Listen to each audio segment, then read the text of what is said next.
네, 안녕하세요. 저는 현재 강원대학교의 법학부를 지금 재학 중에 있습니다. 최군이라고 합니다. 저는 법을 전공하다 보니까 다양한 사회 이슈에 대한 관심이 되게 높은 편인데, 그 중에서도 이 촉법소년 연령 하향에 대한 법안이 꾸준히 계속해서 국민적 관심을 얻어서 많은 여론에 힘입어 논의되고 있는 상황이고, 그런 상황에서 이 주제가 나와서 제가 토론에 임하게 됐고요. 저는 개인적으로 이 촉법소년 연령 하향 법안에 대해서 반대하는 입장을 갖고 있습니다. 자세한 내용은 본방에서 제가 말씀을 드리긴 하겠지만, 여러 촉법소년 연령과 관련된 논의들이 있는 시점에서 과연 단순한 연령 하향을 하는 것이 촉법소년에 대한, 그리고 소년범들에 대한 옳은 처우고 그것이 곧 범죄율이 하락하는 데 있어서 큰 도움이 되느냐, 그런 의문이 있기 때문에 저는 반대를 하고 있습니다. 주제가 그 당시에는 4개의 주제가 올라와 있던 상태였는데, 제일 첫 번째 주제가 촉법소년 연령 하향이더라고요. 외계인의 존재라든지 아니면 범죄자의 신상 공개와 관련된 거라든지 되게 흥미로운 주제들이 많았는데, 당장 1주차 주제가 촉법소년 연령 하향이었고, 제가 또 법을 전공하다 보니까 이 주제는 안 되더라도 한번 해보자, 그래서 지원을 하게 됐습니다.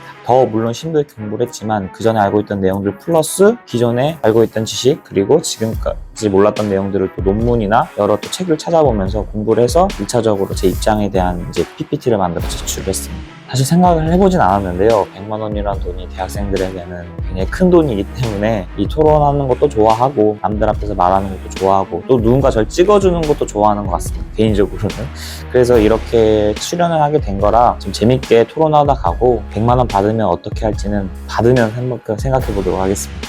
사실 이 소년범에 대한 여론이 굉장히 안 좋다라는 걸 저도 포함해서 많은 분들이 느끼실 거라고 생각을 합니다. 제가 막내 동생이 10살인데요. 저랑 11살 차이가 나는. 그래서 그런지 이 촉법소년에 대한 게 좀 더 관심이 가더라고요. 그 아이는 지금으로선 촉법소년에 딱 해당되는 나이고, 근데 제가 그 아이를 봤을 때는 너무 순수하고 착하고 정말 여느 초등학생들과 다를 바 없는 그런 아이인데, 이와 똑같은 나이를 갖고 있는 다른 아이가 누군가를 죽이고, 그 다음에 누군가 성추행하고 폭행하고, 요즘은 제일 문제가 되는 딥페이크라는 그런 범죄를 저지른다는 게 사실 믿기지가 않아서, 그런 부분에 있어서 좀 검증된 혹은 심층된 논의를 해보는 게 이런 일반 시민사회에서도 필요하지 않을까라는 생각에, 그런 계기가 되는 좀 좋은 시간이 되었으면 좋겠습니다. 상대편 친구가 고등학생 친구고 여러 활동을 많이 하는 친구라고 알고 있어서, 그 친구한테 좀 많은 걸 저도 배운다는 입장으로 그렇게 참여를 할 생각입니다.